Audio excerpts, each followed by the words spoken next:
አቤቱ ወደ ፈተና አታግባን ከክፉ ሁሉ አድነን እንጂ መንግሥት ያንተ ናትና ኃይል፣ ክብር፣ ምስጋና ለዘላለሙ አሜን። እመቤታችን ቅድስት ድንግል ማርያም ሆይ በመልአኩ በቅዱስ ገብርኤል ሰላምታ ሰላም እንልሻለን። በሐሳብሽ ድንግል በሥጋሽም ድንግል አሸናፊ እግዚአብሔር እናት። አሁን እንግዲህ የመጀመሪያው ወረብና መዝሙር በወጣቶቻችን ይሆናል። እሱ ይቀርባል።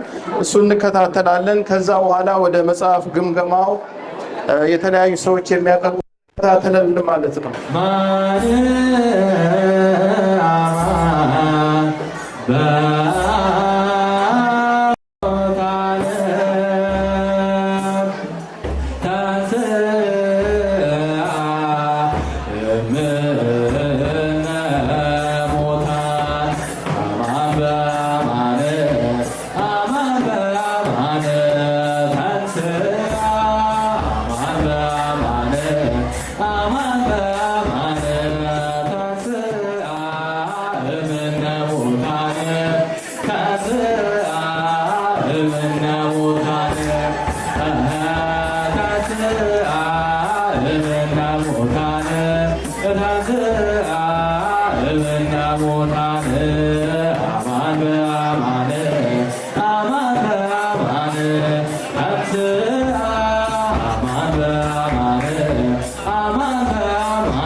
አመሰግናለሁ። በጣም እግዚአብሔር ያክብርልኝ። እግዚአብሔር ይስማችሁ። እንደዚህ እናንተ ሰምታችሁ ጸጥ እንዳላችሁ በጣም አሁን ደግሞ አስደነገጣችሁ። በጣም ቆንጆ ነው። አመሰግናለሁ።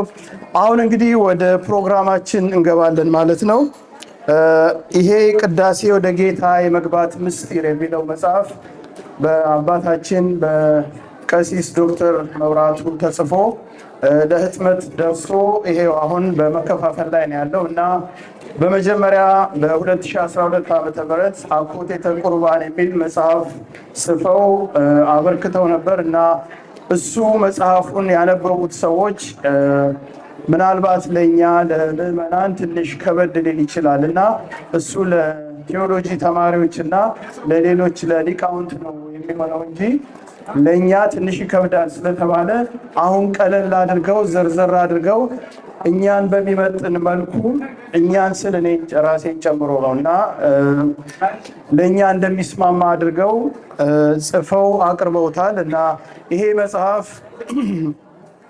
በ21 ቡራኪያት ተከፋፍሎ በእተው ማነው አሃዱ ብሎ ይጀምርና ገብቶ እተው በሰላም ተብሎ እስከሚወጣበት ድረስ ያለውን ቅዳሴ ምንድነው? ቅዳሴ የሚቀድሰው ማን ነው?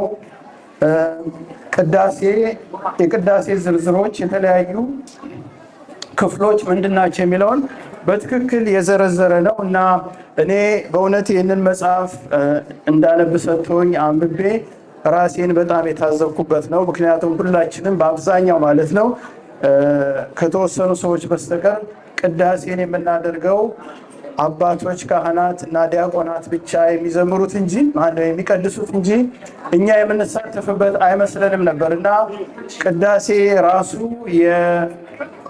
የቀሳውስት የዲያቆናትና የምዕመናን ህብረት መሆኑንና ቅዳሴ በሚቀደስበት ጊዜ ደግሞ እንዲሁ እንደ ተራ ዝም ብለን መሬት ላይ እንደቆመን ሳይሆን በጣም ወደ ላይ መጥቀን በዛ መንፈስ ውስጥ ሆነን ቅዳሴውን መከታተል መሳተፍ እንዳለብን የሚያስረዳ በጣም ጥልቅ የሆነ ነገር ነው እና ራሴ በጣም ብዙ ነገር ተምሬበታለሁ።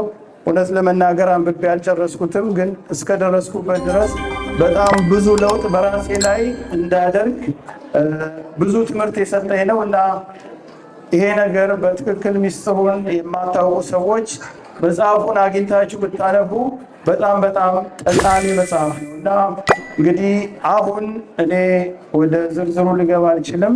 መጽሐፉን እንዲያነቡ የተሰጣቸውና እንዲገመግሙ ገምግመው ሀሳባቸውን እንዲያካፍሉን የተወሰኑ ሰዎች አሉ እና እነሱን ተራ በተራ አቀርባለሁኝ እና እነሱ ካነበቡት ውስጥ እንግዲህ ሀሳባቸውን ግምገማቸውን ያቀርቡልናል። ከዛ በኋላ ደግሞ በመጨረሻ ላይ እንግዲህ ጥያቄና መልስም እናካሂዳለን። በዛ መሰረት የመጽሐፉን ግምገማና ምረቃ እንግዲህ በቅጡ መስመር አስይዘን እንሄዳለን ማለት ነው። በነገራችን ላይ ለመጽሐፉ ምረቃና ግምገማ መቆየት የማትችሉ ሰዎች፣ አሁን መሄድ የምትፈልጉ ሰዎች ለመሄድ ትችላላችሁ እና ብትቆዩ በጣም ደስ ይላል። በዚህ አይነት በጸጥታ ከሆነ በጣም በደስታ ሁላችንም ጥቅም የምናገኝበት ስለሆነ በዚህ አይነት ብንቀጥለው ደስ ይለኛል። እኔም እዚህ ላይ ስቆም አይኔ ቢሞላ በእናንተ በጣም ደስ ይለኛል እና በዛ አይነት እናካሂደዋለን። አሁን እንግዲህ ወደ መጀመሪያው ገምጋሚ እመራችኋለሁ። እሳቸውን ወደዚህ አቀርባለሁ። የመጀመሪያው እንግዲህ ጠበቃ ተክለ ሚካኤል ሳህለ ማርያም ናቸው። ጠበቃ ተክለ ሚካኤል ሳህለ ማርያምን ወደ መድረኩ ጋብዝና እንግዲህ እሳቸው የግምገማ ሀሳባቸውን እና የሆነ ጥያቄ ያልተመለሰ ጥያቄ በሕይወታችን ውስጥ ካለ ያንን ጥያቄያችንን ይመልስልናል። ድምጻችን እየቀነስን ይሄ መጽሐፍ ከመታተሙ ከጥቂት ወራት በፊት ይሄ ሶሻል ሚዲያ ከመጣ በኋላ እንደምታውቁት ከየአቅጣጫው የተለያዩ ነገሮች ይሰማሉ፣ ይደመጣሉ። ኢቭን ከኛ ቤተክርስቲያን አባቶች ዘንድም አንዳንድ ጊዜ ብዙ ነገሮች እንሰማለን ጥያቄ የሚችል እና አንደኛው በተደጋጋሚ ሰማ የነበረው ነገር የኛ ቤተክርስቲያን ውስጥ ወንጌል አይሰበክም።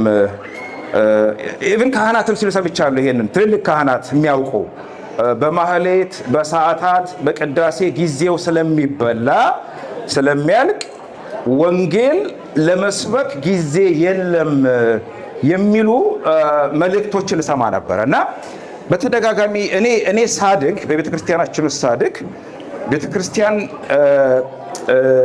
በስመ አብ ተብሎ ኪዳን ተጀምሮ ከጠዋት ጀምሮ ማህሌትም ይሁን ሰዓታትም ይሁን ቅዳሴ ዘ ኢንታየር ፕሮሰሱ ለእኔ ወንጌል አድርጌ ነበረ መወስደው እና ጥያቄ ፈጠረብኝ። እንዴ ማለት ቅዳሴውም ሰዓታቱም ማህሌቱም የቤተ ክርስቲያን አጠቃላይ ስርዓቱ ወንጌል አይደለም ማለት ነው? የተለየ ወንጌል መስበክ የተለየ ነገር ነው ማለት ሌላ ራሱን የቻለ ነስርሊ መጽሐፍ ቅዱስ ተጠቅሶ የዮሐንስ ወንጌል እዚህ ጋር እንደዚህ ያለ፣ ሉቃስ ማነው ጳውሎስ ወደ ቆሮንቶስ ሰዎች በላከው መልእክት ላይ እንደዚህ ያለ ተብሎ የሚሰበክ ነገር ብቻ ነው እንደ ወንጌል የሚል ጥያቄ ነበር በጭንቅላቴ ውስጥ ረጅም ጊዜ።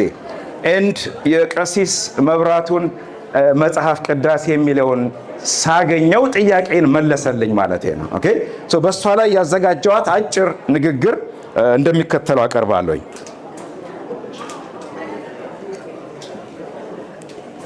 ቴክኖሎጂ እንግዲህ በአግባቡ ከተጠቀምንበት ጠቀሜታም አለው ጉዳትም አለው። ሶ ይህ መጽሐፍ ከመታተሙ በፊት በነበሩት ጥቂት ዓመታት ወይም ወራት ውስጥ የኛ ቤተክርስቲያን ወንጌል አይሰበክም የሚል ክስ ወይም ስሞታ ይቀርብ ነበር። አንዳንድ አባቶችም ያነሱት ነበር። ወንጌል መስበክ እንዴት ያለ ነገር ነው? the entire የምናልፍበት ፕሮሰስ በቤተክርስቲያኑ ስርዓቱ ወንጌል አይደለም እንዴ የሚል ጥያቄ በውስጤ ይመላለስ ነበር። and I am right ቀሲስ እግዚአብሔር ይስጣቸው ልክ ነህ አሉኝ በመጽሐፋቸው። ኦኬ በቃል ተነጋግረን ሳይሆን በመጽሐፋቸው መለሱልኝ። ብዙ ቦታ የተበታተኑና እድሜ ልካችንን ተምረን ወይም አንብበን ወይም ሪሰርች አድርገን የማንደርስባቸውን ቅዳሴያት አገር በቀሎች ቅዳሴያት አሉ፣ መጽሐፍ ውስጥ ታገኙታላችሁ። እንዲሁም ከውጭ የተተረጎሙ አሉ። ከተለያዩ ቦታ ቅዳሴዎችን እያጣቀሱ ከተለያዩ ቤተክርስቲያናችን ከምትቀበላቸው ጉባኤያት ሰሞኑን ላስት ዊክ ካስታወሳቸው አዲስ አበባ ዝክረ ኒቄያ ጉባኤ የሚባል ዝግጅት ነበር። ለምሳሌ ከነሱ አይነት ጉባኤያት ከመጽሐፍ ቅዱስ ከአባቶች ትርጓሜ አሰናስለው በአንድ መድብል ዕውቀት ያስጨብጡናል። በዚህ መጽሐፋቸው ላይ ቀሲስ እውቀት ፕሮዳክሽን ኢዝ ቬሪ ኢምፖርታንት። አንዳንዱ ቃል በአማርኛ ምትክ ስለሌለው ነው። እውቀት ፕሮዲውስ ማድረግና ለሚመለከተው ህዝብ ማድረስ በጣም በጣም ኢምፖርታንት ነው። የእኛ ቤተ ክርስቲያን አብዛኛውን ጊዜ ስናድግ ስርዓቱን ወይም እምነቱን ለአባቶች ብቻ ቅድም ጆኒ እንደተናገረው ዶክተር ዮሐንስ ለካህናት ወይም ለቄሶች ወይም ለዲያቆናት ብቻ የተሰጠ የሚደረግ ብቻ አድርገን ስለተውን ኖሌጅን በአግባቡ ለምእመናን ስላላስተላለፍን እስከ ቅርብ ጊዜ ድረስ ብዙ ወንድሞች እህቶች ይወሰዱብን ነበረ። ኦኬ የሚወሰዱት ነሰርሊ ሮንግ ሃይማኖት ውስጥ ስላሉ ሳይሆን መጀመሪያውንም ኖሌጅ የቤተክርስቲያናችን እውቀት በአግባቡ ለኛ አልደረሰም። ኤንድ የቀሲስ መብራቱ መጽሐፍ ይሄንን ኖሌጅ ፕሮዳክሽን በቤተክርስቲያናችን ውስጥ እንዲተገበር ያደረገ አንድ መጽሐፍ ነው። የቀሲስ መብራቱ መጽሐፍ የተለየ የሚያደርገው ብዙ ጊዜ መጽሐፍ ሲጻፉ ቅድም እንደነገርኳችሁ ለምሳሌ ልቦለድ ረጅም ልቦለድ ከሆነ የሆኑ ካራክተሮች ይፈጠራሉ። ልብ የሚያንጠለጥል ነገር አለው። ፕሎት የሚባል ነገር አለ። ምልሰት ምናምን አለው። የተለያዩ ቴክኒኮችን ተጠቅመው ልባችን ይዙታል። ኦኬ የቤተ ክርስቲያን መጽሐፍ ቅዳሴ ኖርማሊ በቅዳሴ ሰዓት በአገልግሎት ሰዓት ነው እንጂ ከቤታችን ውጪ ማለት ከአገልግሎት ውጪ ከቤተ ክርስቲያን ውጪ ቤታችን ውስጥ ቁጭ ብለን ምናነበው አይደለም። በሁለት ምክንያት፣ አንደኛ አንዳንዶቹ መጽሐፍ ውስጥ ያሉት ነገሮች ጥልቅ ረቂቅ ሊሆኑና ላንረዳቸው እንችላለን። ሁለተኛው ደግሞ ይሄ አክብዶ አምልኮ በፍርሃት የመያዝ ሁኔታ ስላለ በዕለት ተዕለት ህይወታችን አልጋ ላይ ተኝተን ጋደም ብለን ወይንም ሶፋ ላይ ቁጭ ብለን የማንበብ ልማዱ ባህር የለንም። ቀሲስ መብራቱ በዚህ መጽሐፋቸው ላይ በጣም ደስ የሚል ቴክኒክ በደረቁ እንዳለ ፍልስፍና ሳይሆን ሁለት ገጸ ባህሪያትን ፈጥረው ፍቅርተ ኢየሱስና ፍቅረ መለኮት የሚባሉ ካህንን ፈጥረው እንደ ዳያሎግን ያደረጉት ተዋሶ ይሉታል እሳቸው። አውሶ ተዋሶ እንዳልሰፈ ይቀታ ሁለቱም ይሆናሉ። አውሶም ተዋሶም ዳያሎግ ማለት ነው። ኮንቨርሴሽን ነው። ይነጋገራሉ። ኤንድ በጣም በጣም ደስ የሚለኝ ነገር ከዚህ መጽሐፍ ብዙ ነገሮችን ማንሳት እችላለሁ። በጣም ግን ስትራይክ ያደረገኝና ሁላችሁም ብታዩት ደስ የሚለኝ ገጽ 27 ላይ ሄዱ። መጽሐፉ የደረሳችሁ ሰዎች ገጽ 27 ላይ ሄዱ።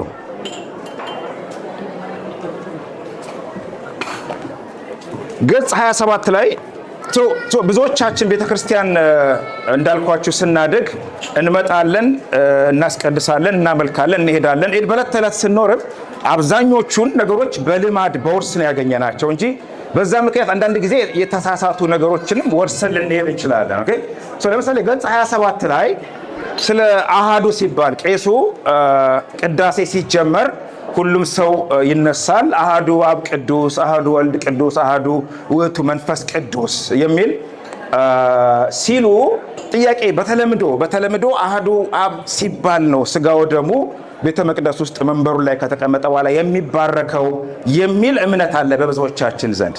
ነገር ግን ቀሲስ ይሄንን ለፍቅርተ ኢየሱስ ሲያስረዷት ኖ እንደሱ አይደለም።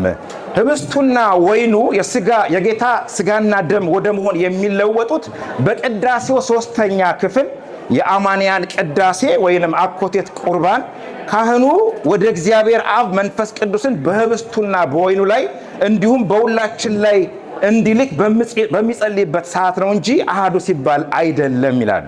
እንግዲያውስ አሃዱ አብ ቅዱስ፣ አሃዱ ወልድ ቅዱስ፣ አሃዱ ውእቱ መንፈስ ቅዱስስ ምንድን ነው ስትላቸው እሱ ሃይማኖታችንን እምነታችንን የምናውጅበት የምንመሰክርበት ነው። የእምነት ምስክርነት የምንሰጥበት አንቀጽ ነው ወይንም ብሂል ነው አባባል ነው አለ። ኦኬ ይሄ መጽሐፍ ምን ለማለት ነው? ነጥቤ ብዙ በልማድ ይዘናቸው የመጣናቸውና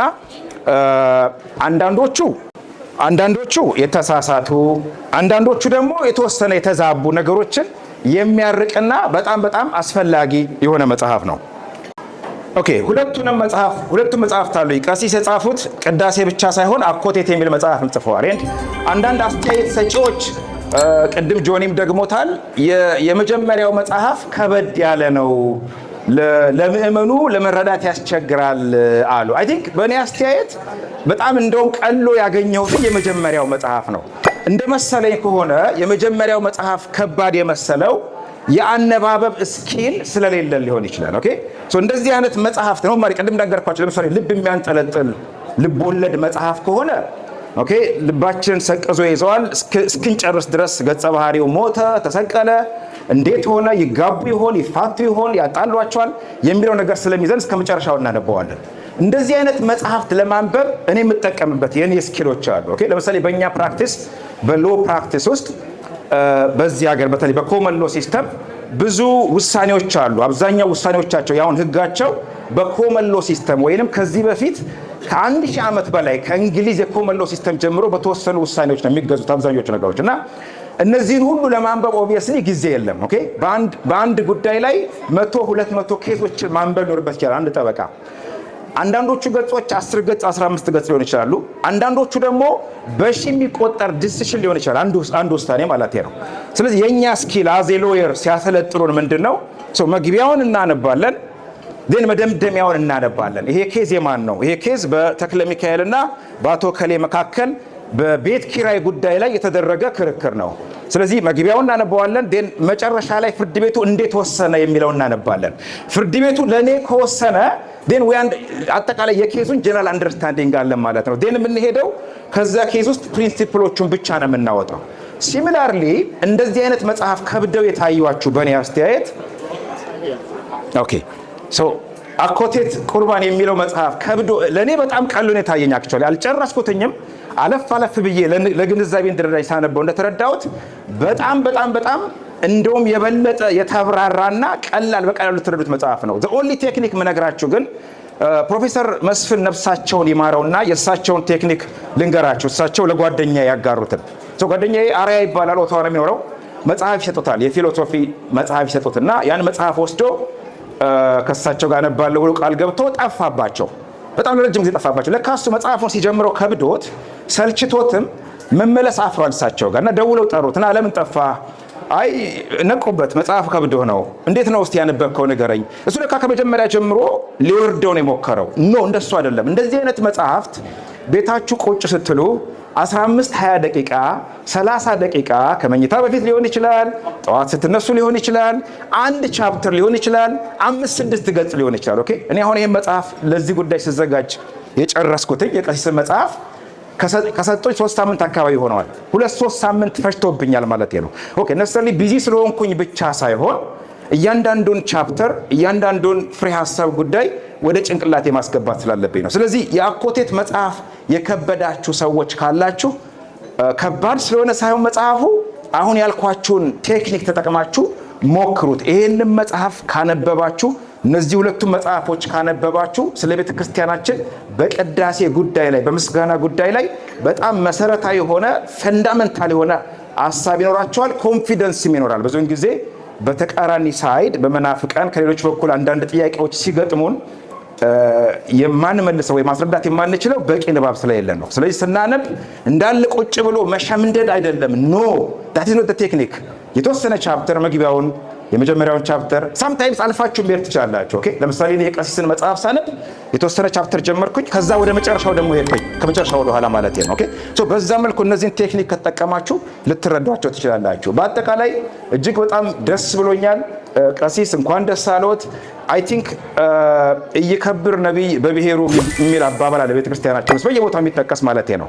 በጣም የሚገርመው ነገር ቀሲስ ይሄንን መጽሐፍ ሲጽፉ የመጀመሪያውን ቀሲስ ማንችሎት ገበየው አትላንታ ጠበቃ ናቸው፣ የህግ ባለሙያ። 6 ኪሎ አብረን አንድ ባች ነን፣ አንድ ላይ ተምረናል። እሳቸው ኦኬ ቀሲስ እኛ ሀገር እየኖሩ ያን ያህል ክብር ቦታ ሳንሰጣቸው ከመጽሐፍ አንጻር ማለት ነው እሳቸው 1000 ኮፒ ሳንዲያጎ ካሊፎርኒያ አሳትመው የመጀመሪያውን 1000 ኮፒ ያሰራጩት ቀሲስ ማንችሎት ገበየው ናቸው። ባሉበት ቦታ እግዚአብሔር ይባርካቸው፣ አጨብጨቡላቸው ለቀሲስ ማንችሎት ማለት ነው።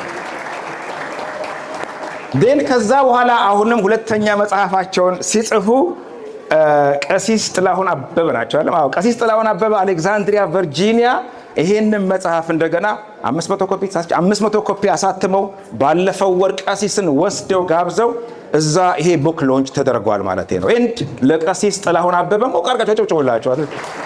ኦኬ ናው የኛ ተራ ነው ማለት ነው። ዕውቀት እንደምታውቁት ብዙዎቹ የሰሜን አሜሪካ ቤተክርስቲያን የኛ የኦርቶዶክስ ቤተክርስቲያናት አስተውላችሁ ከሆነ እንደ ቅድስት ማርያም የራሱ የሆነ የተገነባ አድባር ቤተክርስቲያን ያላቸው ጥቂት ናቸው። አብዛኞቹ የት ውስጥ ነው የምናመልከው ወይ ከየት ነው የወረስነው? ከዚህ ቀደም ከነበሩ የካቶሊክ ሊሆን ይችላል፣ የባፕቲስት ሊሆን ይችላል፣ የፕሮቴስታንቶች ሊሆን ይችላል ቤተክርስቲያኖችን ወስደን ነው። ያ ምንድን ነው የሚያስተምረን? ቤተክርስቲያን ውስጥ ልጆቻችንን እያሳደግን በእውቀት እያበለጽ እየተካን ካልሄድን እኛም ከ50 ከ60 ዓመት በኋላ ተመሳሳይ ጣጋ ይገጥመናል ማለት ነው። ብዙዎቹ አውሮፓ ውስጥ ያሉ እዚህ አሜሪካም ያሉ ቤተክርስቲያናት ተዘግተዋል። ስለዚህ እሱ እንዳይሆን ማናደርግበት መንገድ ምንድን ነው? አይ ቲንክ ለልጆቻችን በሚገባቸው ቋንቋ በእንግሊዘኛም ጭምር ጽፈን ማሰራጨት ማስተላለፍ ስላለብን ነው። ኤንድ ዛሬ ጠዋት ቅድም ስገባ እዚህ ጋር ሁለት የጃማይካ የካሪቢያን ተወላጆች መሰሉኝ፣ ፍቅርተ ማርያም እና ወለተ ስላሴ ለኛስ ኮፒየት አለ በእንግሊዘኛ አሉኝ። ኤንድ አይ ዋዝ ኤምባራስድ አክቹዋሊ። ምክንያቱም በየቀኑ ይመጣሉ ነጠላቸውን ለብሰው ክርስትና ስማቸውን ነግረው ያስቀድሳሉ። አንፎርቹኔትሊ ግን በእንግሊዘኛ ለነሱ አልደረሳቸውም። ሶ ማይ ፖይንት ኢዝ ቀሲስ ጊዜያቸውን ሰውተው ሪሰርች አድርገው ጽፈው ተመራምረው እኔ ከሰኞ እስከ ዓርብ ለምሰራው ለእያንዳንዱ ሰዓት ይከፈለኛል ገንዘብ። ለእኔ ብቻ አይደለም ለሰራተኞቼም 5-6 ሰራተኞች ደሞዝ አዴንት ኦፍ ተሜንስ ይዘው የሚሄዱት ብር እርን አድርገው የማገኝበት እንትን አለው ላይቭሊሁድ ነው ማለት ነው። ቀሲስ እንዲህ አይነት መጽሐፍ ሲጽፉ አይ አም ሹር በደንብ ባላቅም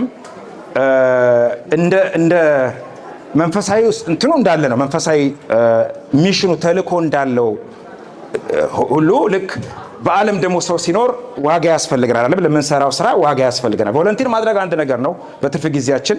ዋና ስራ አድርጎ ይሄን መጽሐፍ ግን ጽፎ ማሳተም ትልቅ ስራ ነው። ኦኬ ሶ የኔ ጥሪ ለእናንተ ማለት ነው እኔ በራሴና በኦፊሴ ስም ይሄ መጽሐፍ ወደፊትም ቀሲስ በየአመቱ አንድ መጽሐፍ እንዲያሳትሙ ሳም ካይንድ ኦፍ ፈንድ ለቤተክርስቲያናችን ለሰበካ ጉባኤ ማስተላለፈው መልእክት ይሄን ያዘጋጁትን ቮለንቲርስ ነን በየአመቱ ቢያንስ አንድ መጽሐፍ ቀሲስ እንዲያሳትሙልን አስፈላጊውን ሁሉ ወጪ መሸፈን የሚሸፍን ፈንድ ማቋቋም እንችላለን ብዬ አስባለሁ። ኦኬ ሶ በ20 ብር ከሆነ የሚታተመው ይሄ መጽሐፍ እኔ በኔ በኩል ሌላ 100 መጽሐፍ ሌላ በቅዳሴ ላይ በሰዓታት ላይ ሊሆን ይችላል፣ በመሐሌት ላይ ሊሆን ይችላል።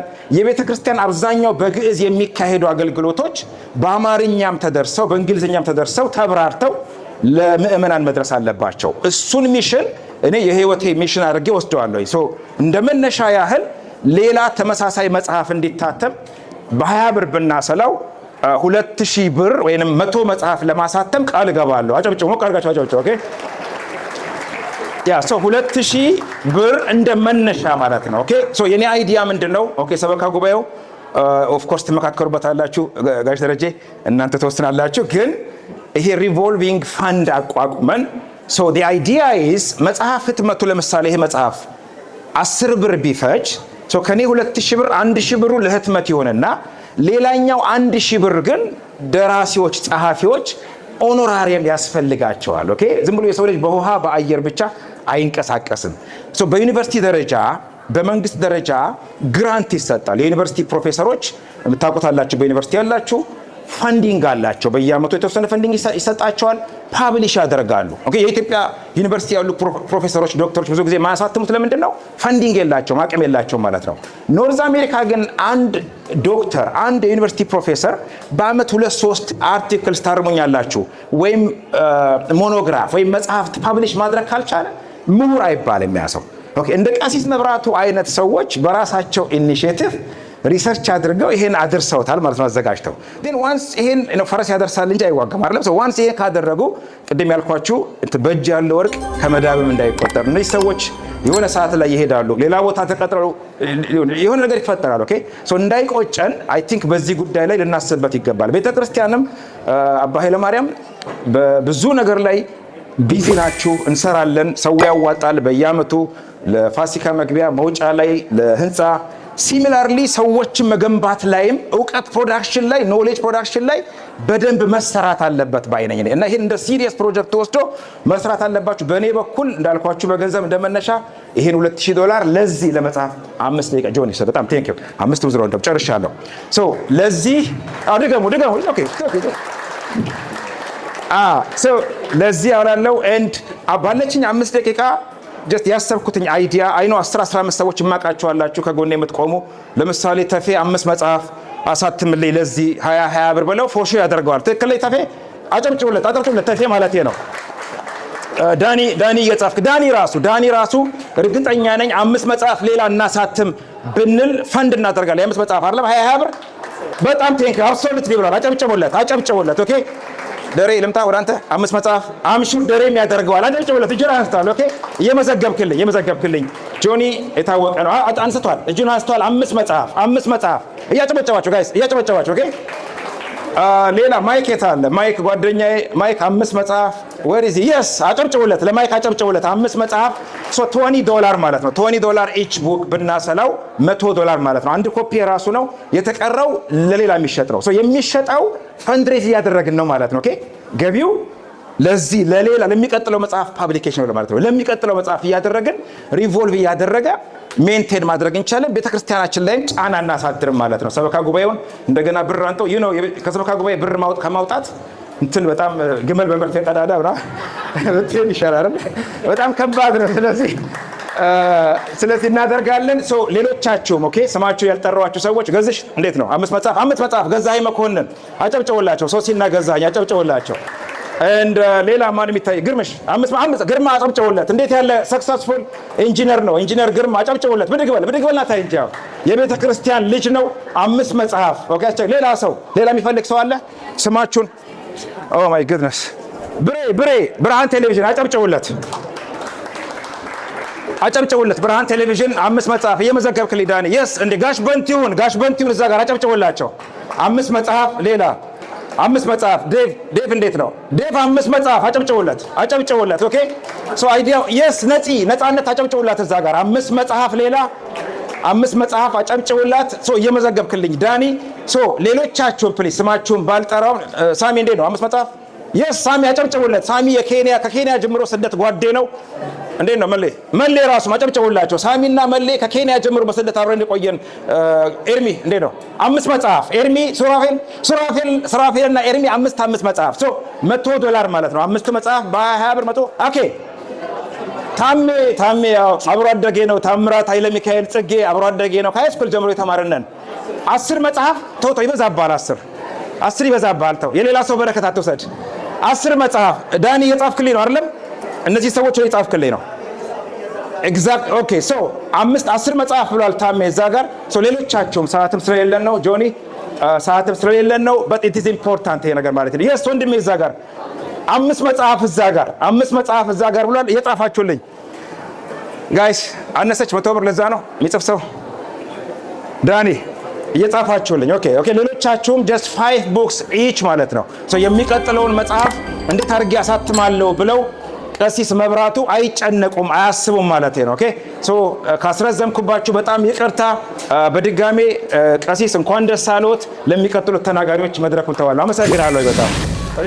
በጣም እናመሰግናለን ጠበቃ ተክሌን። በእርግጥ ህጉን እየፈራው ቶሎ ማስቆም አልቻልኩም። ያው እንግዲህ መከራ እኮ ነው የጠበቃ ነገር። ደግሞ በኋላ በህግ እንዳይገትረኝ ብዬ ያው ብዙ አልተጫንኩትም። ምልክት አሳየሁት። ህጉን ተጠቅሞ ትንሽ አራዝሞታል። ግን ቢሆንም በጣም ጥሩ ነው። እንግዲህ ብዙ ነጥቦችን የጠቀሰው ከመጽሐፉ ቁም ነገር ጀምሮ ስለ አጻጻፉ እንደገና ደግሞ አካዳሚካሊ ምን እንደሚመስል እሱን አሳይቶናል። እና አንዱ ነገር እንግዲህ እኔ እናንተም ሞራላችሁ እንዳይነካ የምፈልገው ምንድነው እሱ አኮቴተ ቁርባን ለእኔ በጣም ቀሎን የተሰማኝ ብሏል። እና ይሄ ወንድማችን በአንድ በኩል ዲያቆን መሆኑን እንዳትረሱ እሺ። እና እናንተ እና እኔ ማለት በዛ ቅድም ብየዋለሁ ብዙ ጥልቅ እውቀት በዛ በኩል የሌላችሁ ይሄ መጽሐፍ በጣም መንደርደሪያና እጅግ በጣም የሚገነባ መጽሐፍ ሆኖ አግኝቼዋለሁ። እኔና ብዙውን ጊዜ የምንለው መቼም እኛ ቅዳሴ ሲባል ዝም ብለን ቤተክርስቲያን እንቀመጥና አስረዘሙት ነው የምንለው። አቤት ዛሬማ ምንም እኮ ማቆሚያ የለውም። አስረዘሙት ዛሬ ጉድ እኮ ነው ዛሬ እንላለን። እና ምናልባት ከቤትም ጓደኛም ስልክ ሲደውል ቀስ ብለን ወደ ወንበሩ ስር ጠጋ እንልና አስረዘሙት ዛሬ አልጨርሳለሁ እኮ እንላለን። እና ለምንድን ነው እኛ ተሳታፊ ስላልሆንን ነው። አሁን ሲገባኝ ተሳታፊ አይደለንም። እና ነገር ግን አሁን ይሄንን በማንበብ እና ሚስጥሩን በመረዳት በጣም የተሳታፊዎች ቁጥር እንደሚጨምር ተስፋ አደርጋለሁኝ። እንግዲህ ብዙ ጊዜ አልፈጅም። እኔም ወደሚቀጥሉት ገምጋሚ ወስዳችኋለሁ። የሚቀጥሉት እንግዲህ አባታችን አባ ኪሮስ ወልደ ትንሣኤ ናቸው። እሳቸውን ወደ መድረኩ ጋብዛለሁ እና በዚህ መካከል ደግሞ ካርዶች ዲስትሪቢዩት እናደርጋለን፣ እናከፋፍላለን በየጠረጴዛው ላይ። ጥያቄ ካላችሁ እዛ ላይ ጥያቄያችሁን በየካርዶቹ ላይ እንድትጽፉና አንድ ቀን ለዚሁ ፐርፐዝ ለዚሁ የተዘጋጀ በተለይ ለዚሁ የተዘጋጀ እንደ ጉባኤ ነገር ለማድረግ ስለታሰበ ጥያቄዎች የሚመለሱበትና የምንወያይበት ወጣቶች ካርዶቹን ያሰራጫሉ እና በዛ መሰረት ጥያቄዎቻችሁ መጻፍ ትችላላችሁ። አመሰግናለሁ። አሁን ወደ አባታችን ሊቀ ካህናት አባ ኃይለ ማርያም የምስራቅ ካናዳ ሀገረ ስብከት ስራ አስኪያጅ፣ የመንበረ ብርሃን ቅድስት ማርያም ዋና አስተዳዳሪ፣ ክቡር ዶክተር መብራቱ የመጽሐፉ ዋና ደራሲና ቤተሰቦች፣ አይንተ እግዚአብሔር ካህናት ሁላችሁም በየማዕረጋችሁ ወደ ጌታ ደስታ የመግባት ምስጢር መጽሐፍ ለመመረቅ የታደማችሁ የተሰበሰባችሁ የእግዚአብሔር ቤተሰቦች፣ የእመቤታችን ቅድስት ድንግል ማርያም ወዳጆች በልዑል እግዚአብሔር ስም እንደምን ዋላችሁ? እንደምን አረፈዳችሁ? አሜን። ልዑለ ባሕርይ አምላካችን እግዚአብሔር ስሙ ዛሬም ዘወትርም የተመሰገነ ይሁን።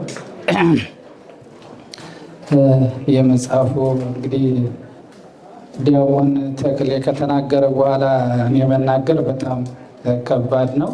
ጥሩ አድርጎ ነው እሱ ያብራራው። እኔ ለመታዘዝ ያህል ስላከበሩኝ ነው።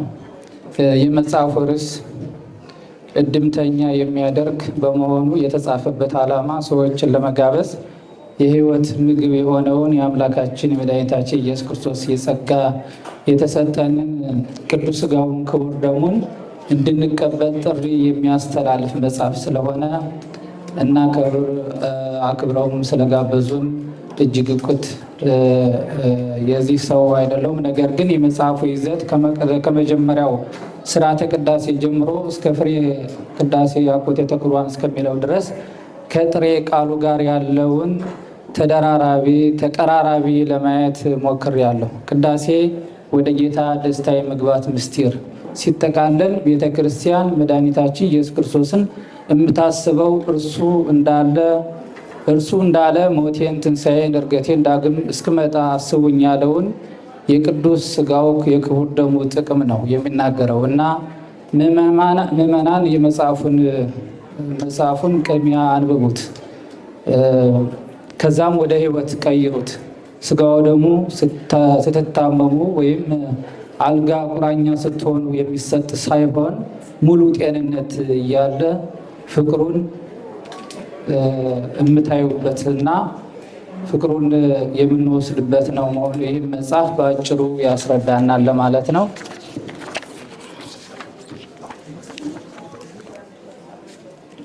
ቅዳሴ ወደ ጌታ የመግባት ምስጢር የሰማያዊ ጥሪ ሃሉ በዝንቱ ልቦና ብሎ የቅዳሴውን ዝግጅት የሚጀምርበት ክፍል ነው። ይህ መጽሐፈ ቅዳሴ ነው የምታዩት ማለት ነው። ሁልጊዜ ዘወትር የምንቀድሰው ነው።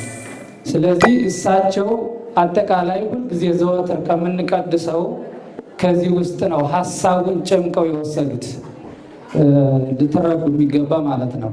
ይሄ 14 ቅዳሴ ነው። እሳቸው ከዚህ ውስጥ ያልተካተቱ በቤተ ክርስቲያን ውስጥ ግን በቲዎሎጂ ውስጥ ያሉ ሌሎች ቅዳሴዎች ጨምረዋል። አብዛኛው ግን ሀሳቡ ሁልጊዜ የምንቀድሰው ይሄ ቅዳሴ ስለሆነ ከዚህ የተጨመቀ የተወሰደ ነው። ይህ መጽሐፍም በየቤታችሁ ማንበብም ራሱ ይህን ትችላላችሁ። ከዚህ ውስጥ ያለ ነው እና አንድ መጽሐፍ ሲጻፍ መጽሐፍ ቅዱስ ርዕስ አድርጎ ነው ሰው የሚጽፈው።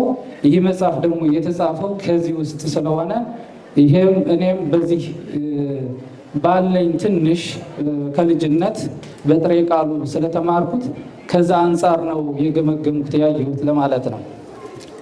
እሺ፣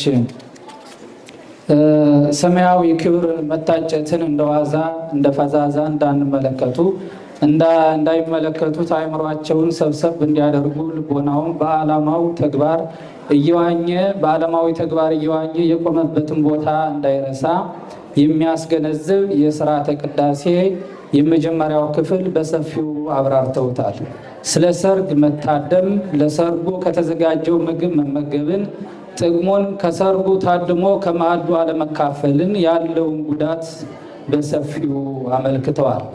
ሁለተኛ የንስሐ ጸሎት ከዳዊት መዝሙራት የታዘዙትን የህሊና ጸሎት እንዲሁም በማየ ቅድሳት በጻይሉ በጽዋው በዕርፈ መስቀሉ በማይፈዳት የክርስቶስ ሥጋና ደም መሸፈኛ በሆኑት ላይ የሚጸለዩትን ጸሎት ሁሉ አጠቃለዋል።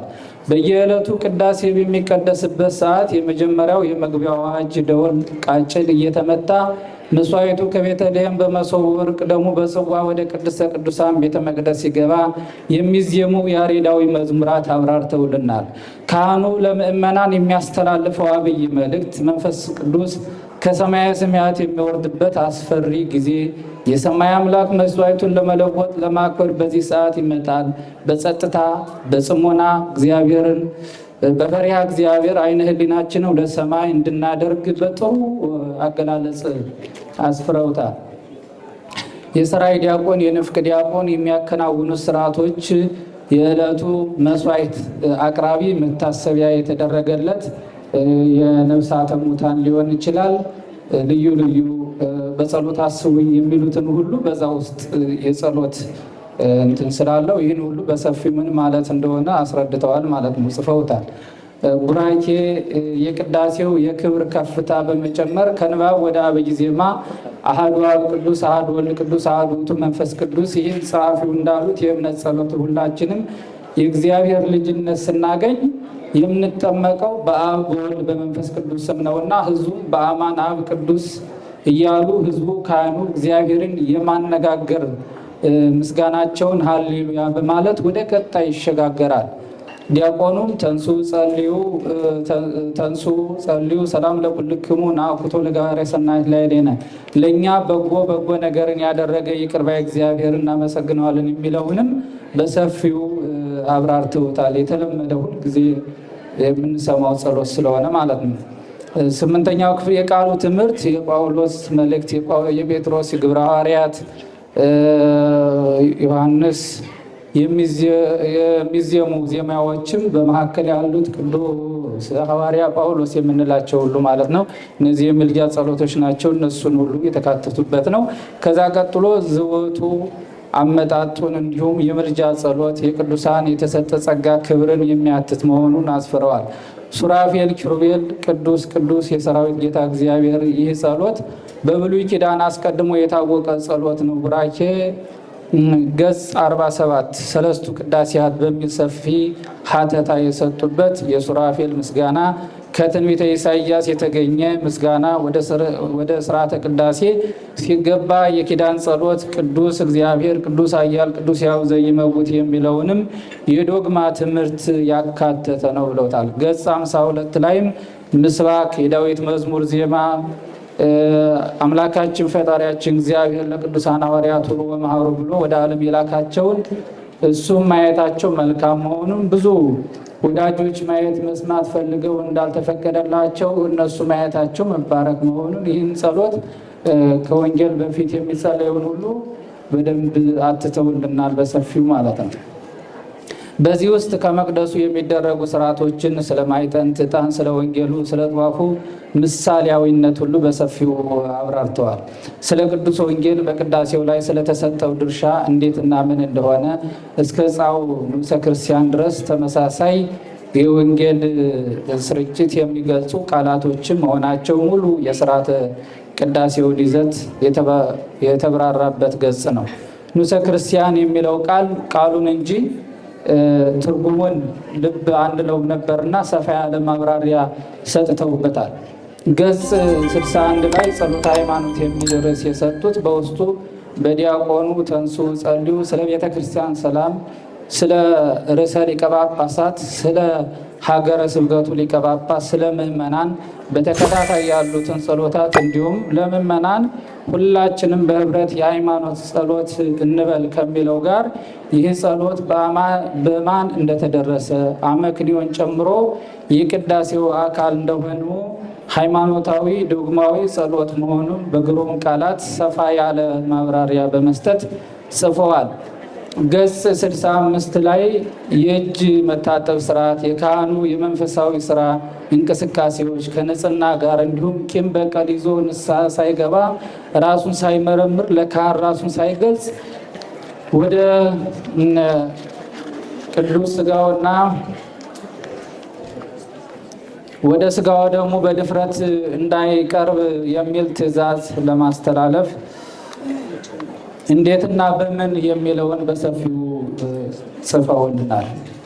አኮቴተ ቁርባን የሚለው ገጽ 74 የአማንያን ቅዳሴ ፍሬ ቅዳሴ ማለት ነው። ይህ እርሳቸው የጀመሩት በቅዱስ ባስልዮስ ዘቂሳርያ ማለት ነው።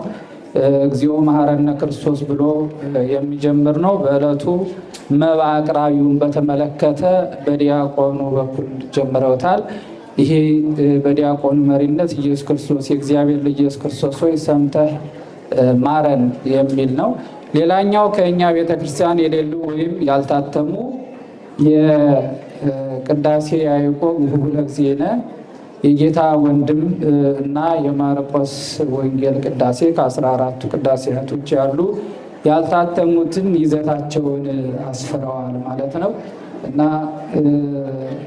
ሌላው በኢትዮጵያ ቅዱሳን መንፈሳውያን አባቶች የተደረሱ ቅዳሴ በሚል ይዘታቸው ልዩነታቸው ያብራሩ ሲሆን ወደ 4 ቅዳሴዎች በ14ኛው በ15ኛው ምዕተ ዓመት ተደርሰዋል በሚል ይህን በደራሲው መጀመሪያ እትማቸው በዶክተር ማለት ነው አኮቴተ ቁርባን ላይም በሰፊው አስፍረውታል። እና ይህንን የመሰለ ሀሳብ ነው።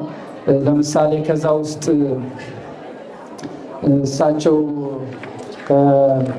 ካሏቸው ውስጥ የዮሐንስ ወልደ ነጎድጓድ ላይ አልቦ ጽንፍ ወአልቦ ማሕሌት አልቦ ዘረከቦ የሚል አለ። ገጽ 83 ላይ መጽሐፍ የምታየው ከሆነ ማለት ነው። ይህን ማነበው ግን መጽሐፉን አልያዝኩም ከቅዳሴው ላይ ነው። እዚህ ላይ ነው ማነበው ያለ። እሳቸው ገጽ 83 ላይ አልቦ ጽንፍ ወአልቦ ማሕሌት አልቦ ዘረከቦ ወአልቦ ዘይረክበከ ነው የሚል አይደል? አዎ አልቦ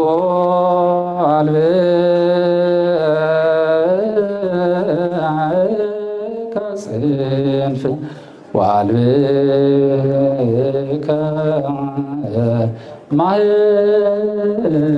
ማሕሌት አልቦ ዘየዘረከቦ ወአልቦ ዘይረክበከ ወአልቦ ዘየአምረከ ወአልቦ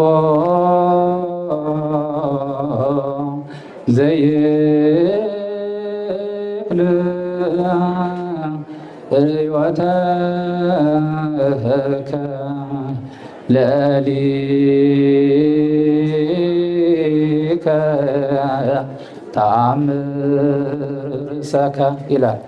ይሄ ዳርቻ የለህም፣ ፍጻሜ የለህም፣ ያገኝህ የለም፣ የሚያገኝህ የለም፣ የሚያውቅህ የለም፣ አንተን ማየት የሚችል የለም ይላል። በአጭሩ ዜማው ይህን ይመስላል ለማለት ነው። ለማስረዳት ሞክር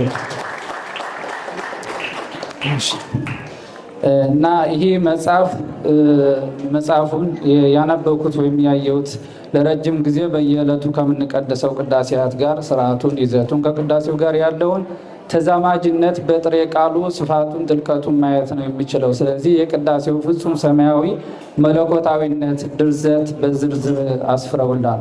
ማብራራት የነበረባቸው ቢኖሩም የመጽሐፉ ይዘት ግን በአጭሩ ጠቅለል ተደርጎ ለምዕመናን በቀላሉ እንዲያነቡት እየቀረበ ነው። የመጨረሻ ወደ ጌታ ደስታ የመግባት ምስጢር ኦ ገብርኄር ምእመነ ኮንከ ውስተ ፍስሓሁ ለእግዚእከ መልካም አንተ በጎ ታማኝ ባሪያ፣ በጥቂቱ ታምናል፣ በብዙ ሾምሃለሁ፣ ወደ ጌታ ደስታ ግባ። ማቴዎስ 25:21 ወደ ጌታ ደስታ ለመግባት መንፈሳዊ ትሩፋት ማብዛት በመንፈሳዊው ዓለም ትርፋማ መሆን ሲሆን ከዚህ ውስጥ ዋናውና አንደኛው የክርስቲያን ግዴታው ቅዱስ ሥጋውን ክቡር ደሙን መቀበል ነው። በመንግሥተ ሰማይ ከዚህ የበለጠ ትርፍ የለም። በቃሉ መሰረት ሥጋዬን የበላ ደሜን የጠጣ የዘላለም ሕይወት አለው። የወልድ ባለሙያው ሥጋውን ካልበላችሁ ደሙን ካልጠጣችሁ በራሳችሁ ሕይወት የላችሁም ያለውን ቃል በዚሁ በዋናነት የመጽሐፉ መታተም ዓላማው ይህ ነው። ይህ ቃል ወደ ጌታ ደስታ የመግባት ምስጢር መጽሐፉ በሰማያውያን መላእክት በመንግሥተ ሰማያት የሚከናወነውም በሰው ልጆች ደግሞ በምድር የመላእክት ምስጋና በማቅረብ መድኃኒታችን ኢየሱስ ክርስቶስ ስለ ሰው ፍቅር ከሰማየ ሰማያት ወርዶ ከቅድስት ድንግል ማርያም ሥጋ ለብሶ በመልዕልተ መስቀል ተሰቅሎ ሥጋውን ቆርሶ ደሙን አፍስሶ እንካችሁ ሥጋዬ ነው ብሉ፣ ደሜ ነው ጠጡ፣ የዘላለም ሕይወት ውረሱ በማለት የሰጠንን የክብር ጸጋ በመቀበል ወደ አምላካችን ደስታ የመግቢያ በር ምስጢር ይህ መጽሐፍ ነው ማለት ነው። መጽሐፉ የሚያብራራው ይህ ነው። መምህራችን ዶክተር ቀሲስ መብራቱ ይህ መጽሐፍ በአጭርና በግልጽ ባለ የአጻጻፍ ዘይቤ በየሳምንቱ በየቀኑ የምንቀድሰውን ቅዳሴ ሕይወት ዘርተው በሰማይ ወደ ጌታ ማደሪያ ወደ መንግሥተ ሰማያት እንደሚያስገባን አብራርተው አስፋፍተው አቅርበውልናል። በተለይም በንስሐ አባትና ልጅ ላይ በማተኮር የሁለቱን አባትና ልጅ ጥያቄና ምልልስ ቀለል ባለ አቀራረብ የተጻፈ እንደሆነ በግልጽ ጥሩ ነገር እንዳለው እገምታለሁ። ምዕመናን በቅድሚያ መጽሐፉን በጽሞና አንብቡት። መንፈሳዊ ትርፍ ታተርፉበታላችሁ። ወደ ሰርጉ ቤት ወደ ጌታ ደስታ ትገቡበታላችሁ።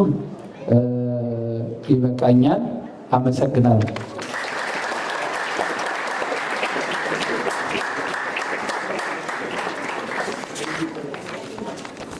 እናመሰግናቸዋለን። ለልጆቻችንም አንድ ጊዜ ወደሚቀጥለው ገምጋሚያችን እንሄዳለን። ዲያቆን ወንደሰን የሻነህን ወደ መድረኩ መራለው። መጽሐፍ የሌለ የመሰላችሁ ወይም ያለቀ የመሰላችሁ መጽሐፎቹ እዛ ጋሉ። በጥሬ ገንዘብም እንደገና ደግሞ በካርድም መግዛት እንደሚቻል ተነግሮኛል እና እዛ ጋር ታገኛላችሁ። እዛ ጋር ካለቀ ደግሞ እዚህ ከኋላይም አለ። እሱን ሁሉ እናወርደዋለን እናንተ ከፈለጋችሁ እና በዚህ አይነት እንቀጥላለን። በጣም አመሰግናለሁ።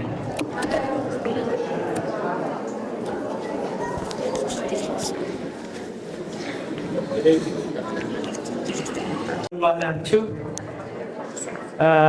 ክቡር አባታችን ሊቀ ካህናት አባ ኃይለ ማርያም የምስራቅ ካናዳ ሀገረ ስብከት ዋና ስራ አስኪያጅ እና የደብራችን መንበረ ብርሃን ዋና ስራ አስኪያጅ፣ ክቡር አባታችን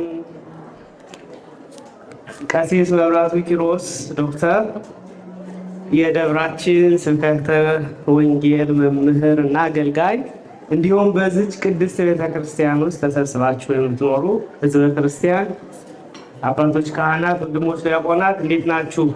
እንደምን ዋላችሁ? ድምጻችሁ አይሰማም። እንደምን ዋላችሁ? ኦኬ። ይሄ የመጀመሪያ ጊዜ ነው በነገራችን ላይ ያው አንዳንድ ጊዜ ግር ቢለኝ እንዳትፈርዱብኝ። ከዛ ውጭ ግን ያው መጽሐፉ ያው የቀሲስ መብራቱ ኪሮስ ዶክተር ሶስተኛ መጽሐፍ ነው። በነገራችን ላይ ይሄ ሶስተኛው መጽሐፋቸው ነው። ሁለተኛ መጽሐፋቸው አይደለም፣ ሶስተኛ መጽሐፋቸው ነው። የመጀመሪያው መጽሐፋቸው በእንግሊዘኛ የተጻፈ በክርስቶሎጂ ላይ የተጻፈ መጽሐፍ ነው። ሁለተኛው አኮቴተ ቁርባን ነው። ሶስተኛው ደግሞ ያሁኑ ወደ ጌታ ደስታ የመግባት ሚስጥር የሚለው የቅዳሴ መጽሐፍ ነው። መጽሐፉን ከመጀመሪያው ጀምሮ እስከ መጨረሻው ባለው መልኩ ለማየት እንዲያው በምችለው መልኩ ሞክሬያለሁ። ያው መጽሐፉ በሶስት ዋና ዋና ክፍሎች የተከፈለ ነው። የመጀመሪያው ያው በቅዳሴው ስርዓት መልኩ ነው የሄደው መጽሐፉ አጻጻፍ። የመጀመሪያው የዝግጅት ክፍል አለው።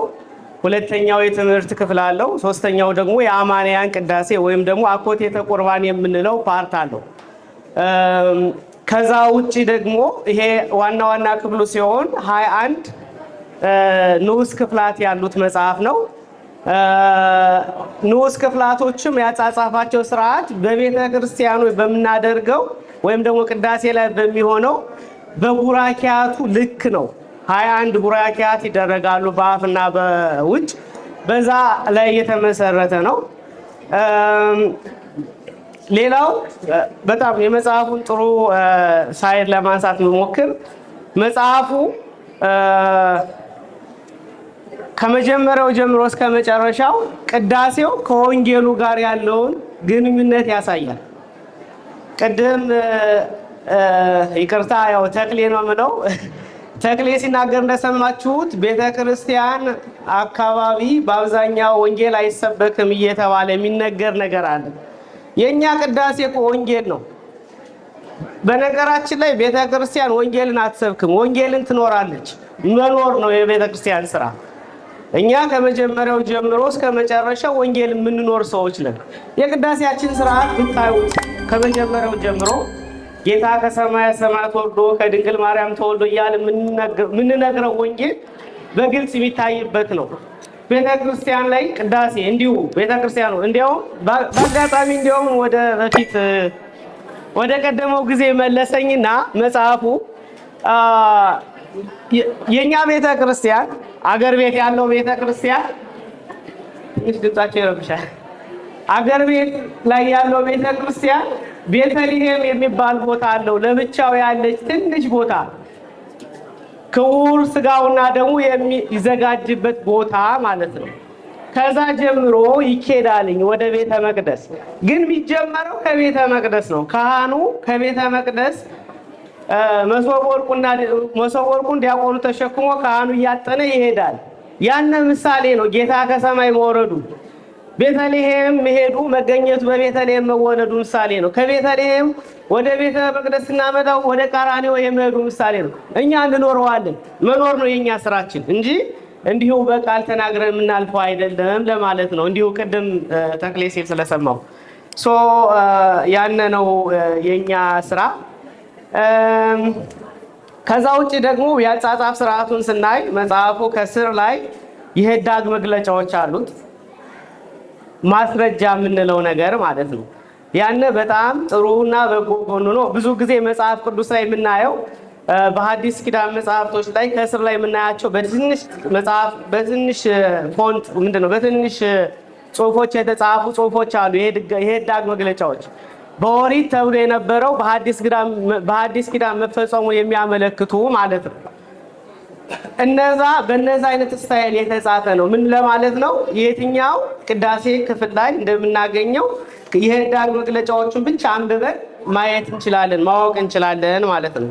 ከዛ ውጭ ደግሞ መጽሐፉ ወደ 71 አካባቢ የሚሆኑ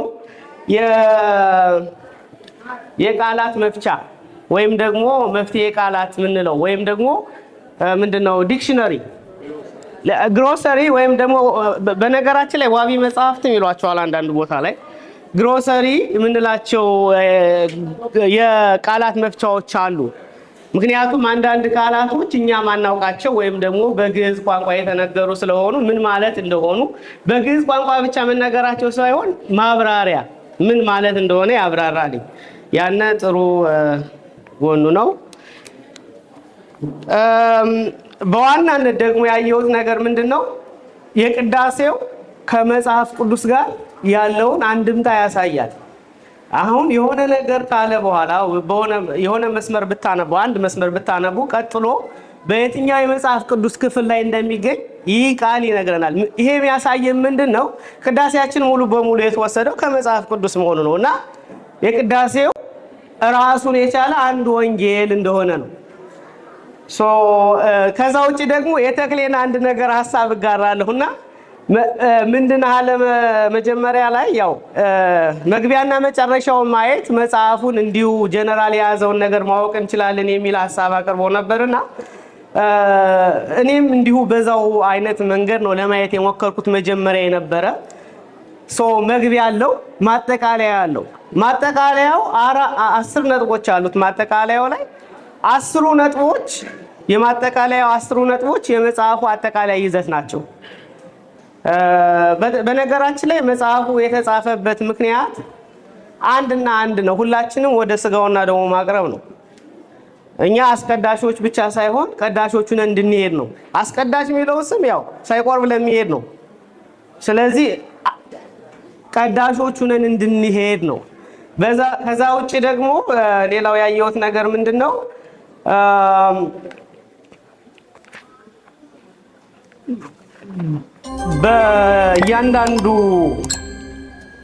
በእያንዳንዱ የቡራኪያት ገጽ ላይ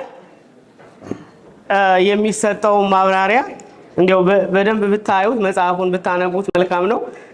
ትረዱታላችሁ። ከቤተ ክርስቲያናችን ምን አይነት እንዲያው ልዕልና ክብር እንዳላት ያሳያል።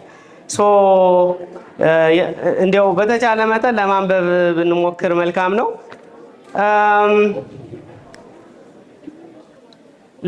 ሌላው ያው የተወሰኑ ክፍሎችን ለማንበብ አስቤያለሁ እኔ። ምክንያቱም የመጀመሪያውን ገጽ መግቢያው ላይ ያሉ ደስ ያሉኝ ነገሮች አሉ። እንደገና ደግሞ ማጠቃለያዎቹ እንዳልኩት የመጽሐፉ አጠቃላይ እንትኖች ናቸው፣ አጠቃላይ እይታዎች ናቸውና ማጠቃለያውን በማየት በራሱ መጽሐፉ ምን አይነት እንትን እንዳለው ማወቅ ይቻላልና ቀጥታ ወደ ንባቤ እገባለሁ። ወደ መግቢያው ላይ ያለው ገጽ ምናልባት መግቢያው ላይ ያለውን እንትን ማንበብ ፈልጌያለሁ። ስለ ቅዳሴ የገለጸበትን መንገድ ማለት ነው። ቅዳሴ ኦርቶዶክሳዊት ቤተክርስቲያን ሚስጥረ ቁርባንን የምትፈጽምበት ስርዓተ አምልኮ ሲሆን ዋነኛ መገለጫውም በምድር ላይ የሚከናወን ሰማያዊ አገልግሎት ነው ይላል። በምድር ላይ የሚከናወን ሰማያዊ አገልግሎት ነው። ይሄ ሰማያዊን አገልግሎት ምድር ላይ የምንለማመድበት ነው ቅዳሴ። ስለዚህ ሁላችንም እንዲሁ ቅዳሴ በምናስቀድስበት ሰዓት በተለይ ብዙ ጊዜ አንዳንድ ጊዜ የምንናገረው ነገር አለ። ያው ሰዓቱ ረዘመ አጠረ፣ ይሄ ሰዓት የተለየ ነውም ይላል። በነገራችን ላይ ረሳሁት እንጂ መጽሐፉ ወደ ውስጥ በግልጽ ገብታችሁ ስታነቡት ይሄ የቅዳሴው ሰዓት ቆማት እኮ ትንሽ ሰዓት ናት አይደል? ግን ያነ ሰዓት ከዚህ ከኖርማሉ ሰዓት የተለየ ሰዓት ነው። ይሄ ከእግዚአብሔር ጋር አንድነት ህብረት የምናደርግበት ሰዓት ነው ይላልና በዛ መልኩ እየተረዳን መጽሐፉን እንድናነብ ጋብዛለሁ። ከዛ ውጪ ደግሞ ያው እንዳልኩት መጨረሻ ላይ የተጠቀሱ 10 ነጥቦች አሉ። 10ን ነጥቦች ባነባቸው ደስ ይለኛል። ምክንያቱም የመጽሐፉ ሁሉም በመጽሐፉ ውስጥ የተጠቀሱና የመጽሐፉ ማጠቃለያ ናቸው እና ወደዛ ብሄድ መርጣለሁ። ምክንያቱም ረዘምም ያሉ ስለሆኑ ጊዜ እንዳልወስድባችሁ።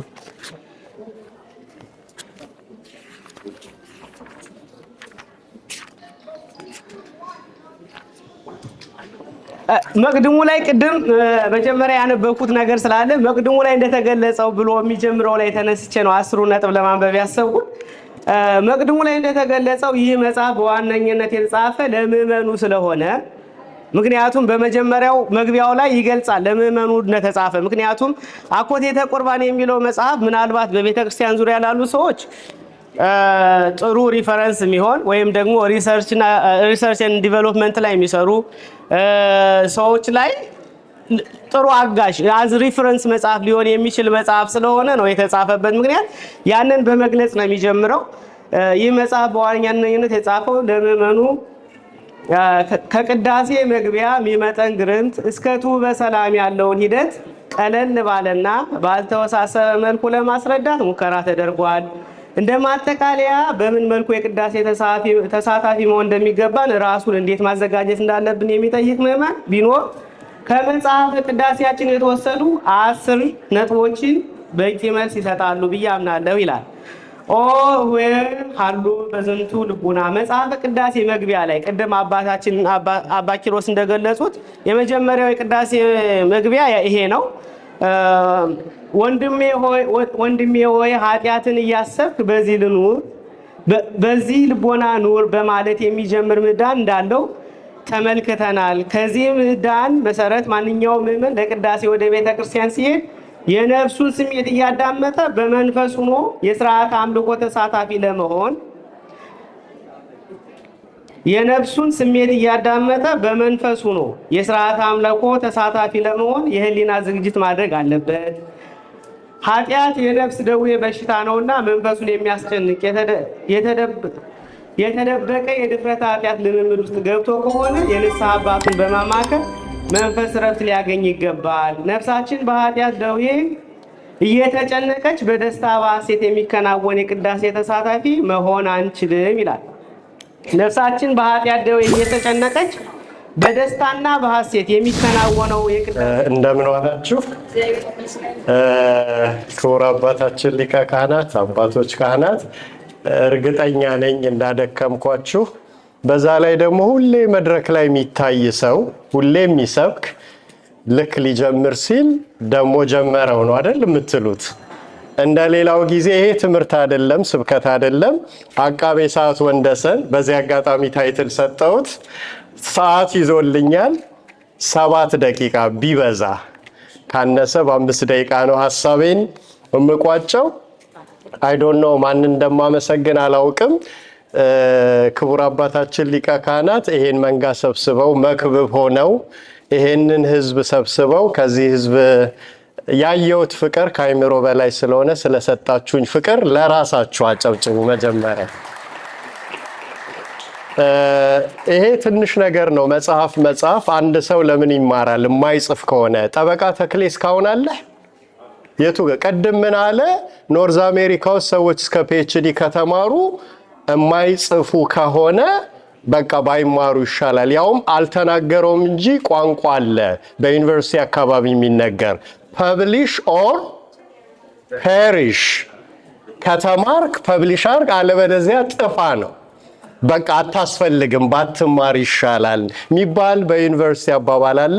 እኔ ቤተክርስቲያን ልካኝ ኖርዝ አሜሪካ የመጣሁት ቤተክርስቲያን ደብዳቤ ስለጻፈችልኝ ነው። ይሄ ሰው ይማር ተብሎ ታላቁ አባት ሊቀ ካህናት ያውቋቸዋል።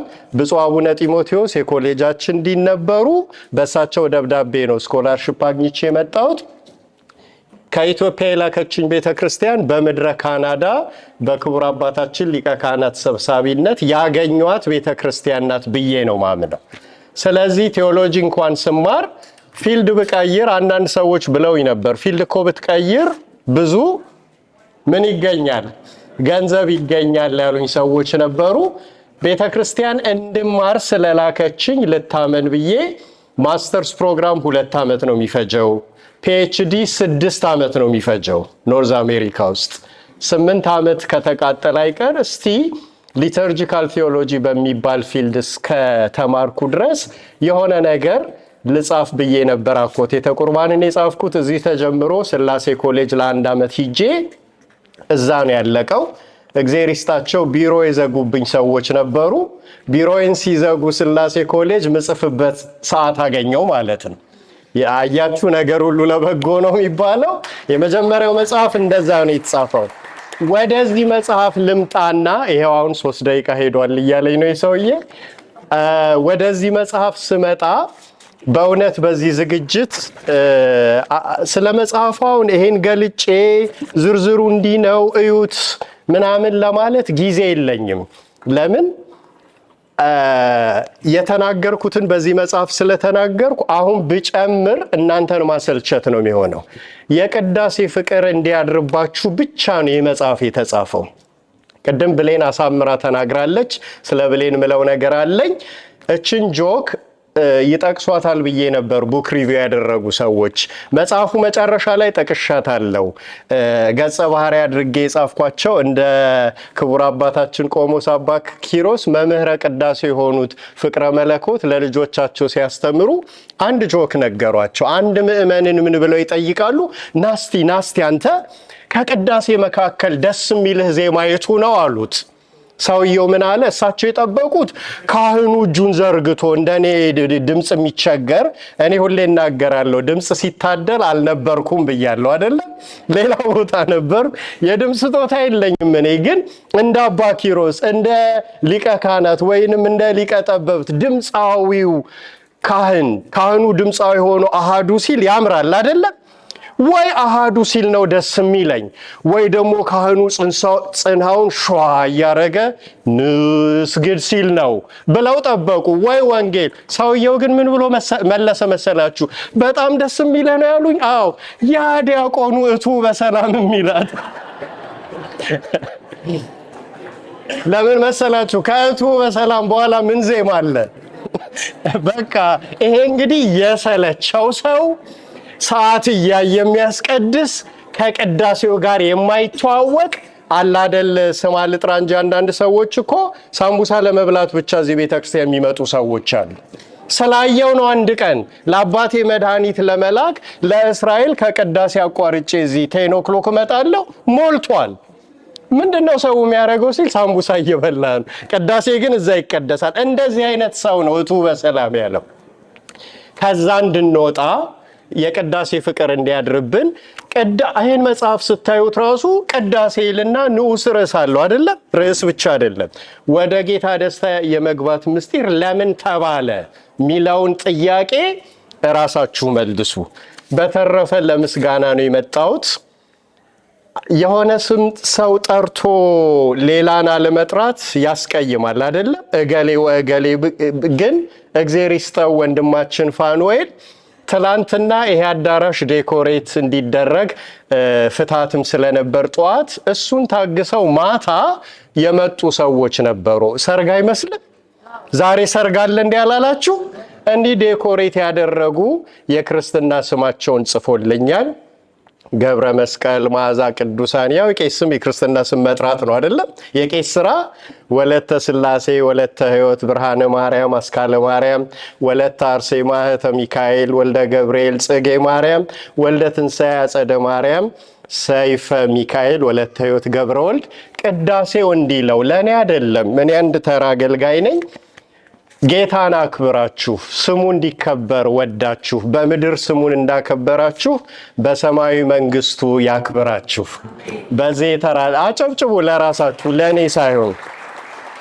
በቤተ ክርስቲያን ታሪክ 1 ደቂቃ ይቀረኛል።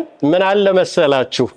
መጽሐፍቶቻችንን ስናያቸው የቅዱሳንን ስም ይዘረዝራል። ስለ ጊዮርጊስ ብለህ ማረን፣ ስለ ቂርቆስ ደግሞ የኔ ወዳጅ ነው ያደግኩበት ደብር ስለሆነ ቅዱሳንን ይዘረዝርና ምን አይነት ልማድ አለ መሰላችሁ? ወፈድፋደሰ በእንተ ማርያም እምከ ይላል። ቅዱሳንን ዘርዝሮ ድንግል ማርያምን ከቅዱሳን እኩል አይደለም እና አባቶቻችን የሚጽፏል። እነዚህን ቅዱሳን ስለነሱ አስባቸው ብለናል። ግን ይልቁን ከቅዱሳን የተለየች ስለሆነች ወፈድፋደሰ ማለት በግዕዝ ቋንቋ በተሻለ መልኩ ፈድፈደ፣ ጨመረ፣ በዛ ማለት ነው። ከዚህ ሁሉ ይልቅ ግን ስለ እናትህ ብለህ አስበን የሚሉ ንባባትን አንብቤያለሁ ብዙ የብራና መጽሐፍት። ይሄን ምን ለማለት ነው? ሁሉን ላመሰግን ወዳለው። ነገር ግን ቅድም 4ኛ ሪቪው አቅራቢዋ ትዝ አላችሁ? ትንሽ አጠር ስላለች እዚህ ሸፍኗታል አትሮንሱ። በደንብ አላያችኋትም። ብሌን ማለት አኮቴተ ቁርባንን ስታነብ፣ በዚህ አጋጣሚ አባታችን የአባ ኪሮስ የንስሐ ልጅ ናት፣ የኔ ሳይሆን እና የአባ ኪሮስ የንስሐ ልጅ ናት። ከሳቸው ጋር ትወያያለች። አኮቴተ ቁርባንን ግን አንብባ አንድ ቀን ቤተ ክርስቲያን ምን አለችኝ? ይህ መጽሐፍ ጥሩ ነው፣ ግን በትረካ መልኩ የተጻፈ መሰለኝ።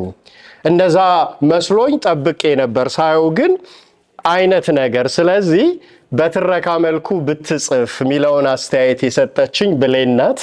ስለዚህ ይህ መጽሐፍ ፍቅርተ ኢየሱስንና ፍቅረ መለኮትን ገጸ ባህሪ አስቀምጦ እንድጽፍ ምክንያት የሆነችኝ ብሌን ስለሆነች አንዴ እስቲ ለብሌን አጨብጭቡላት።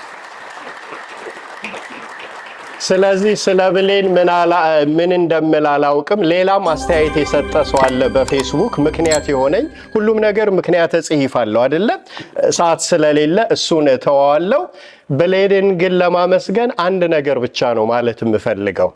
እንዲህ አዳራሹን ለማሳመር ይህን ፕሮግራም ለማውጣት መጽሐፉን በማንበብ ከኢትዮጵያ ራሱ 120 ኮፒ ነው 100 ኮፒ በሰዎች አስመጥታልኛለች ለሰው እንዲደርስ። እኔ አሜሪካ የታተሙትን ቅድም ጠበቃ ተክለ ሚካኤል እንዳለው ቀሲስ ጥላሁን ቤተክርስቲያን የታተሙትን 100 ኮፒዎች ብቻ ይዤ ነበር የመጣሁት። እንደው ብሌን የቅዳሴው ፍቅር ስላላት ቅድም ስትናገር ሰምታችኋት እንደሆነ ቤተ ክርስቲያን ያደገች እንደሆነች ያስታውቃል አይደል? አነጋገሯ ሐዋሳ ገብርኤል የታላቁ ካቴድራል የሰንበት ትምህርት ቤት አባል ሆና በትልቅ ፖዚሽን ታገለግል የነበረች ልጃችን ናት። ለብሌን የምመኘው በዚህ ካቴድራል ተክሊሏን አድርሰን የእሷን ሰርግ ለመደገስ ያብቃን ለማለት እወዳለሁ። አመሰግናለሁ።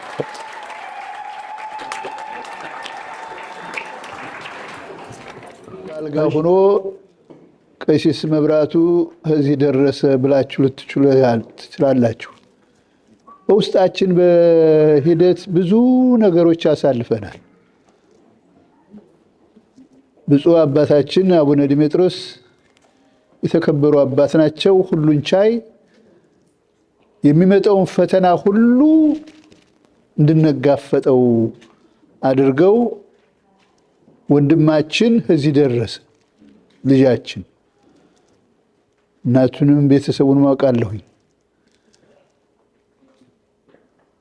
ግን ያንን ሆያ ሆዬ ብናዳምጥ ያንን ውዝግብ ብናስተናግድ ኑሮ እዚህ አንደርስም ነበር። የሚያስገርመኝ ነገር ልንገራችሁ። ዶክተር መብራቱ ፈተና የማይደክመው ነው ማለት እችላለሁ። ምክንያቱም ኢትዮጵያ ለአስተማሪነት ሄዶ ነበር። አልፈቀድኩም ነበር፣ መሄድ አለብኝ አለኝ። እሺ ሄዳልኩት። እዚያ ስሄድ እንደጠበቅኩት አልነበረም። በደንብ አያስተናግዱትም።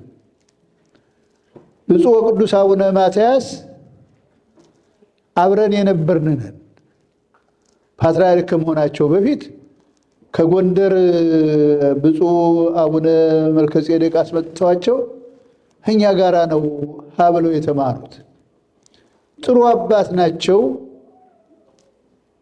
ወንድም ወዳጅ ናቸው እና በዚያ በጣም አደንቃቸው ነበርና ስሬ ብዬ ገብቼ አባታችን እኔ እኮ መብራቱን ቤተክርስቲያን ያዘግቼን ወደዚህ ላኩት፣ ይጠቅማችኋል እባክዎት አልኳቸው። ፈርተው ነው የነገሩኝ ብዙ ጦርነት እንዳለ። የሚገርመው ነገር ያ ሁሉ ፈተና አልፎ መጥቶ እንደገና በኦንላይን ያስተምራቸዋል። እግዚአብሔር ባርክ። እንደው አንደዚያቸው ትውልድ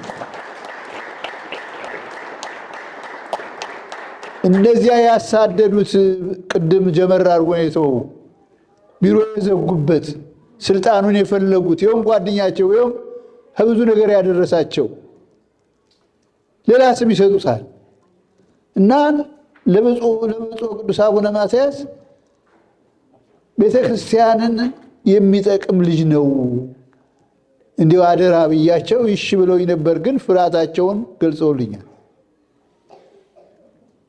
አልቆየም እዚያ እንዲወጣ አስደረጉት። የሚገርመው ነገር እናንተ ማባራችሁኝ የለም እናንተ እንዴት አስተምራለሁ አላለም። ኦንላይን አሁን ያስተምራል። እንደው ይገርማል። እና እግዚአብሔር ያስፈጽም። በእድሜ ገና ወጣት ልጅ ነው። እርግጥ ከልጅነቱ ጀምሮ በቂርቆስ ቤተክርስቲያን አባቱም እናቱም ዲቮት የሆኑ ናቸው። ምንም እንኳን የዚህ የአብነት መምህራን በዚያ በብዙ ባይኖርም አንድ መነኩሴ ብዙ ተምረዋል። እሳቸውንም በመጽሐፉ አስተዋውቆናል። ቅድም እንደተነገረው የሚነገረው ይሄ አኮቴተ ቁርባንና ይሄ መጽሐፈ የእንግሊዘኛውንም በጥሩ ሪሰርች የተጻፈ መጽሐፍ ነው። ያሳተመው ደግሞ ዩኒቨርሲቲው ነው። ለምን የሚጠቅም ስለሆነ ኢንተርናሽናል እንዲሁ ዝም ብሎ ለእኛ ብቻ አይደለም ለዓለም የሚዘርፍ ስለሆነ ያንን የሪሰርች ውጤት በመጽሐፍ አሳትመው ኦንላይን ነበር ሲሸጥ ነበር። ለእኛ የደረሰን ትንሽ ነው። እነሱ ናቸው አሳትመው የበተኑት እና ይሄንን ወንድማችን ለመጣል ብዙ ቢታገሉም የማይወድቅ ጠንካራ ወንድም ስለሆነ አሁንም ደግሜ ኮንግራጁሌሽን ነው።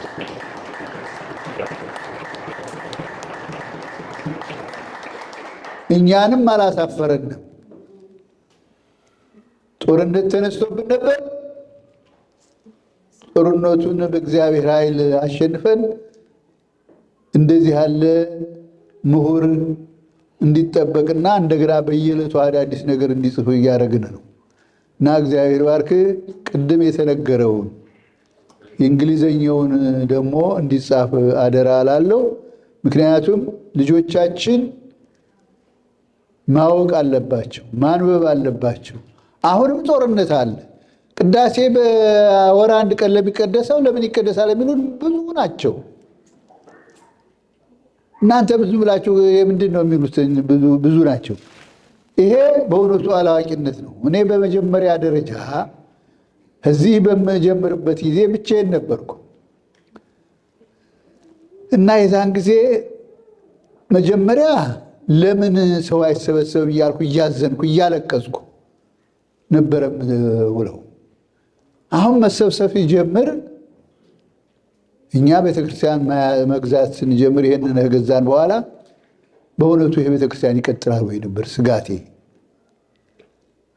ትውልዱ ይመጣል ወይስ እንደ ሌሎቹ የግሪኮቹ የሌሎቹ አብያተ ክርስቲያናት ምዕመናን ቤተክርስቲያን እያቋረጡ እየተዘጋ ነው፣ እንደዚያ ይሆናል የሚል ስጋት ነበረኝ።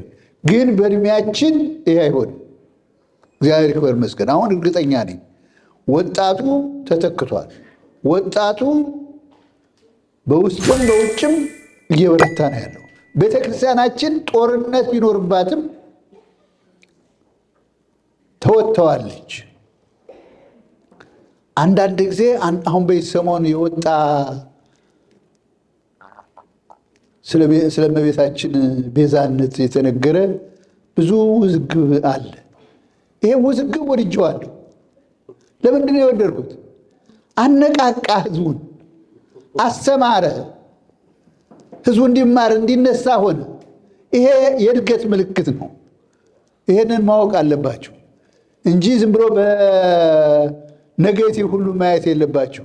ይሄ ፖዚቲቭ ነው እና በጣም ደስ ብሎኛል እና እግዚአብሔር ባርካችሁ። በእውነቱ በጣም ነው የተደሰትኩት። ምንም እንኳን ጉርምስን ነው ቢያስቸግረኝም ምንም አልልም። ከደስተው ጋራ እግዚአብሔር ይክበር ይመስገን። ልጆችን ይባርክ። እንግዲህ ሁላችንም እግዚአብሔር ይባርካችሁ። አሁን ተነሱና ጸሎት እናድርግ።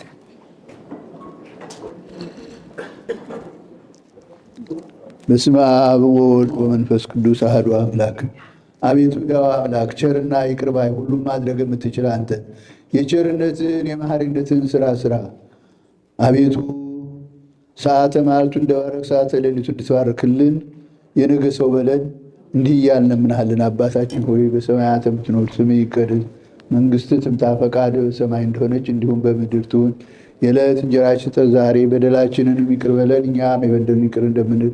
አቤቱ ወደ ፈተና አታግባን ከክፉ ሁሉ አድነን እንጂ መንግሥትህ ያንተ ናትና፣ ኃይል፣ ክብር፣ ምስጋና ለዘላለሙ አሜን።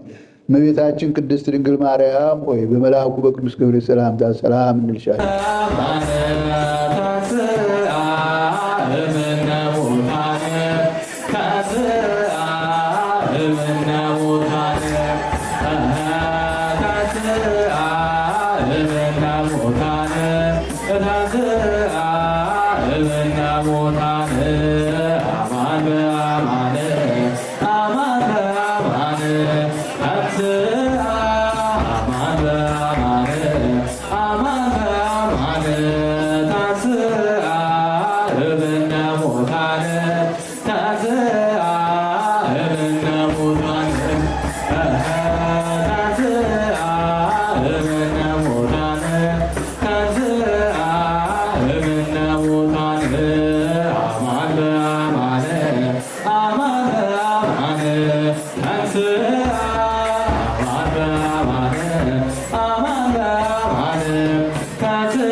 በአማን አማን በአማን